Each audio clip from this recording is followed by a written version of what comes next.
Hello viewers, welcome back to the channel. Today we'll be talking about the battalion layout of the 1880s. But first, let's look at the layout of the 18th century battalion. So here is a 18th century battalion. It has 8 companies of line, or line companies, and 2 flank companies, a light company and a grenadier company. So now let's look at the line companies.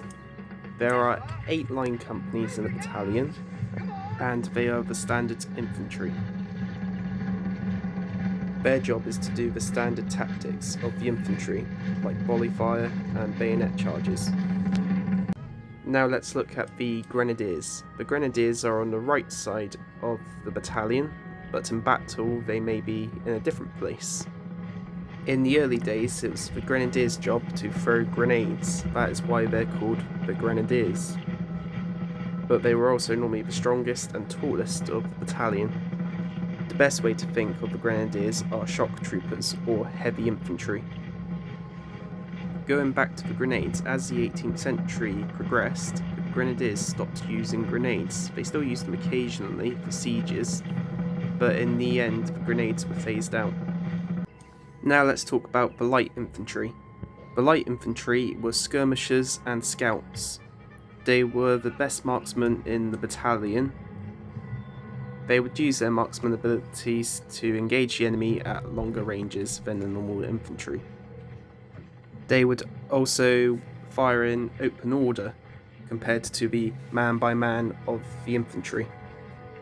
They would use open order to find cover and make themselves a harder target to hit. During the American Revolution, the line infantry started using light infantry tactics. But the light infantry were still the best shots in the battalion.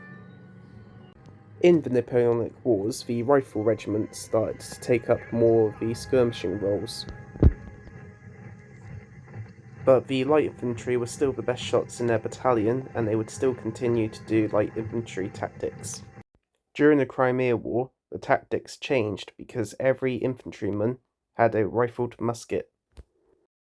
Rifles like the Pattern 53 allowed the infantry to hit targets at a longer range with more accuracy.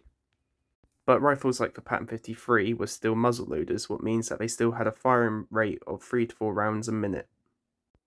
When the army started using breechloaders like the Martini Henry, that increased the firing rate up to 14 rounds a minute.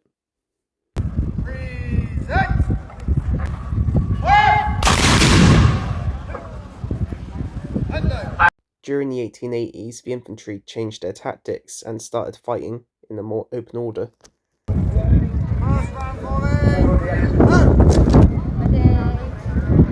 So we get a fire on 2 rounds volley, in other words volley is having fire together.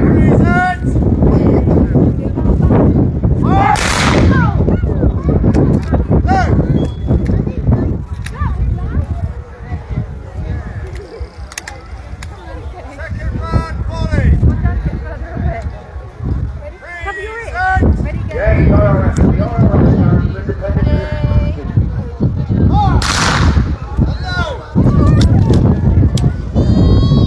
Right, so that was the volley fire, in other words everybody fires together, or more or less together, slightly delayed.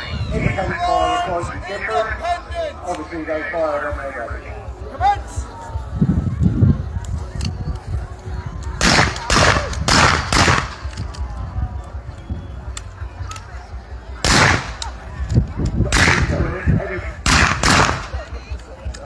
So I do the day when they had a fire in separate